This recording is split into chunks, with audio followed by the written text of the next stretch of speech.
Hi guys, before you watch the video, a shout out to the sponsors, Match Bingo. I told you were not going to have any fun watching Chelsea. I did warn you, and we just lost 5-0. If you played Match Bingo, you might have had a bit of fun. If not, there you go.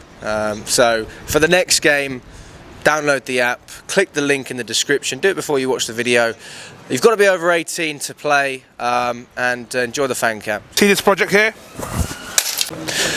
Hi guys, before you watch the video, a shout out to the sponsors, Match Bingo. I told you were not going to have any fun watching Chelsea. I did warn you, and we just lost 5-0. If you played Match Bingo, you might have had a bit of fun. If not, there you go.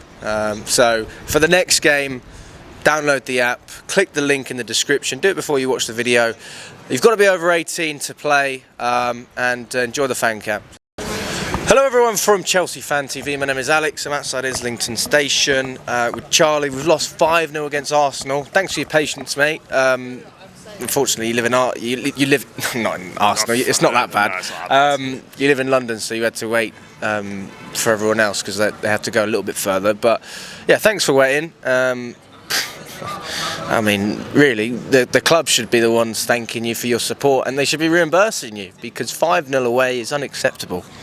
Mate, it was a new low, one of the lowest I think I've ever felt at a football match. It was just a fucking disgrace from the first minute to the last minute. We just weren't at it at all. You know, how we can turn up today with the amount of preparation time we have for games in general and look so disjointed is beyond me. How can you put in a performance at Wembley like we did? I know we lost, but we played pretty well. How can you put in a performance like that 3 days ago and then turn up here and play like you've just met each other in the car park and it's fucking Sunday League? Like, people, like the manager, terrible today, absolutely terrible. But we need to look at the players as well. It's not on the manager that these players can't pass a football fucking 5 yards. How many loose passes, how many short passes, how many passes to the fucking straight to the opposition? Like, that is not a coaching issue. That is a fundamental player issue that you cannot pass a ball fucking 5 yards and find your teammate. How many times have we said that? We can't play out from the back. Like the changes today, we knew there had to be some changes. Of course there did. No, we know the right back's not available, the Gusto not available. I didn't have a huge issue with Gilchrist playing right back. It wasn't a disaster. My big issue is, why have you rotated both centre backs? I understand Thiago Silva to a certain extent, given his age and the short space of time between games, but you don't need to change both of them when Chalobah's been playing very well. That partnership's been decent. If you're going to switch one out, just take Silva out, put Disasi in, and you could have Chalobah and Disasi and then Gilchrist at right back. I'm not saying we would have won, but like, why are you making decisions like that? They surely don't both need a rest. Surely they don't. Forward line is what it is, you know. That must be tactical. I mean, I can't think of any other reason. Why they don't need a rest? They've been rotated the whole season. Well, I mean, look, we don't have access to the data, the sports science stuff, or whatever it is. But like, particularly defensively, right? Why are you changing 3/4 of your back line? I understand changes in the midfield. I understand changes in the front line, injuries, suspensions, and whatnot. I get that, but mate, you just look at that team, and when we're bad, we are fucking horrendous. Tonight, mate, we looked like we were the worst team in the league. That could have been Sheffield United or Burnley at the Emirates tonight. It was that bad. No, you wouldn't have been able to tell the difference. You would not have been able to tell the difference. You know, only the shirt colour was a difference between us and the teams in a relegation zone tonight. We gave a pathetic account of ourselves. Like, what was that tonight? Where were we? What were we doing? There was nothing. And ultimately, the manager takes massive responsibility for this. But as a club, I don't think there's been a bigger case of mismanagement of a football club in such a short space of time as what Clearlake have done with Chelsea so far. And the directors have got to carry a lot of the can as well. These guys, Winstanley and Stewart, were brought in as football experts to put together a squad to compete. They've done anything but that. They've put together a squad that is incapable of competing at the top level of English football. Incapable. They've put a squad together full of young, inexperienced players that aren't good enough to play for this football club right now. Some of them aren't even good enough to play for us full stop, and others I think will be, but are nowhere near the standard required right now to get to where we need to be. Do you know what the funniest thing is, mate? This ownership thought we would fit. This was enough to finish in the top 4 this season at the start of the season. Yeah. How fucking embarrassing is that? Can I just tell you something? Maybe I shouldn't say it, but I'm going to say it. I've got mutual friends with an agent. I don't know if I should. Yeah. And anyway, he had a conversation with Bowley, and he wished him luck for the season. I'm not going to say his name. And do you know what Bowley's response was when he said good luck? He said, "We don't need luck. We're Chelsea." But I mean, that would have, washed in previous times, because that would have been the case. But mate, we need more than luck. We just need, I don't know what we need. It almost feels like we need to start again. But we're too far down the road now to start again. It just feels like we're completely finished as a serious institution. I don't understand what we're trying to do. I don't understand what direction we're going in. And look, it's a difficult set of circumstances, of course it is. But when I'm seeing that team that's put out there today, and the performance today, what level of coaching have these players been having this season? Because you look at that and I'm thinking, some of that school football, like short corners. Is Mudryk being told not to close down the man for the short corner option? How many times from short corners, right, was that short corner on from Rice to Trossard every single fucking time, and then Mudryk waits for Trossard to get the ball before going to close him down? Is he being told to defend like that? If he's not, why is no one else on the pitch fucking telling him to go and close him down? Where's the instructions? Where's the leadership? Where's the accountability? Where's the desire to want to do better? Like Madueke tonight, like, these guys, where's your tracking back? No help from anyone. You get the ball, you don't really fucking do anything with it, you lose it, you're walking round the pitch, you're walking off when you're subbed and we're fucking 5-0 down. Like, attitude and application from certain players is completely missing, and some of them are behaving on the football pitch like they're established stars and, they deserve better. When in reality is they've achieved absolutely fucking nothing in the game, and I'll tell you what they achieved. They achieved a fat contract and a long-term contract, which means they have stability, and it goes back to the board. It comes down to player power at this point, because if we do keep sacking managers, the players can't get moved on because of their contracts. I also think there's probably a thing to say that players know that they're going to outlast the manager, because whoever the manager is, players know they're going to outlast them. And that's not a healthy environment to have. I think the culture at Chelsea is rotten from top to bottom. Absolutely rotten. What is the culture at this football club now? Everything's just ripped out. Thiago Silva leaving at the end of the season feels like the last semblance of the previous era moving on. And this club's got no soul anymore.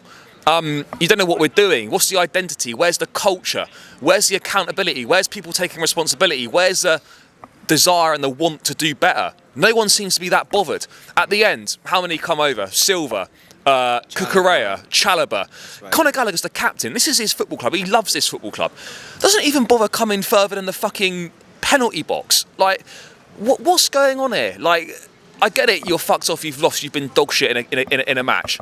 How do you think we feel paying money to watch that? And the squad can't even be bothered to come over at the end and applaud the fans, which is the easiest and most simplest thing to do.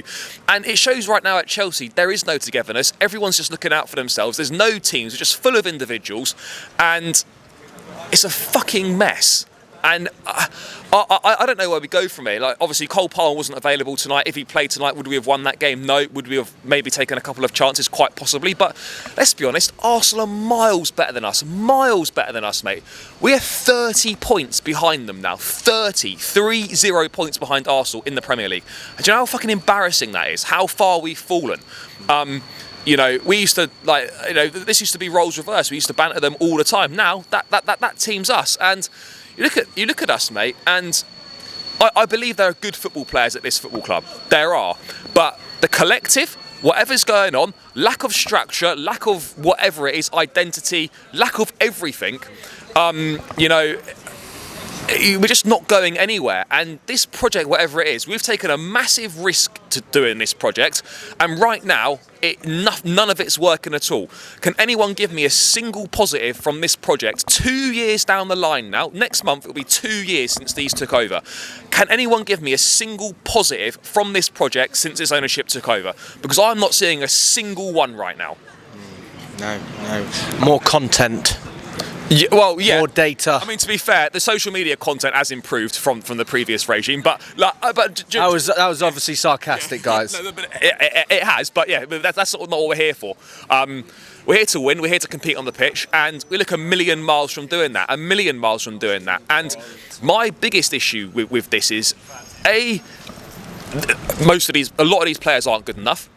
B, we don't seem to learn from any of our mistakes. There seems to be no tactical flexibility. Why are we going to a back five at 4-0 down? Why is that happening? Why are we bringing on 2 centre-backs? Why is Thiago Silva coming on at 5-0 down? Why is that happening? What's Chukwuemeka got to do to get any minutes? The fact that Chukwuemeka can't get any minutes when we're 5-0 down is criminal, absolutely criminal. What has he got to do to get on the football pitch? Why is Cassidy? What's the point in putting Cassidy on with 10 minutes to go? You're chucking on a young guy in a situation where we're losing 5-0 and you're expecting him to try and do something. The second half of the season for Casade, it's just killed his development. He was doing so well at Leicester. What did we bring him back for? Because Pochettino wanted midfield reinforcements in January because of injuries to Ugo Chukwu and Lavia, and instead of going to buy someone, the directors bought back Cassidy and gave him Cassidy. What's the fucking point in that? At the end of the day now, people can go at the manager, and he was dog shit tonight, and he's not been good enough over the course of this season. There's no defending that, and no one can deny that whatsoever. But let's be honest right now. Until these directors go, and until this strategy changes that we're doing, it doesn't matter who the fucking manager is. You can have any manager in this dugout. If the recruitment policy is the same, if these sporting directors are the same, then we're just not going to go anywhere. And the sooner people realise that, then the easier it will be for them to come to terms with it. Because right now, we're not getting no manager who's worth his money is coming to this football club in these circumstances. The fact that these guys were brought in as football experts, right? And they thought that you could compete in the Premier League with a squad of under 25s is a fucking disgrace, and it makes you wonder how they got past the interview process in the first place. But tonight, mate, was a new low of lows. This club has lost its soul. It feels like we're finished. Kai Havertz scores 2 fucking goals, typical. And yeah, we're just so shit. That's what it boils down to at the end of the day. That's the bottom line. Europe, we don't deserve Europe. What even is Europe? What is Europe? I don't know. Do we deserve Europe? Of course we don't. If we're performing like that, we do not deserve Europe. You know, the fact of the matter is, we still somehow have an opportunity to qualify for some form of European football. But if we compete like we did tonight for the remainder of the season, we will finish in the fucking bottom half. And maybe that's where we deserve to be, because right now we are fucking shit, and from top to bottom, no one is good enough. And also, Enzo Fernandez, stop fucking playing him. He's not fit. He's that hernia problem. Go and have the surgery. Stop running him into the ground. There's nothing to play for this season. Send him for the surgery. Stop doing more long-term damage by giving him injections and getting him to play when it is fucking pointless.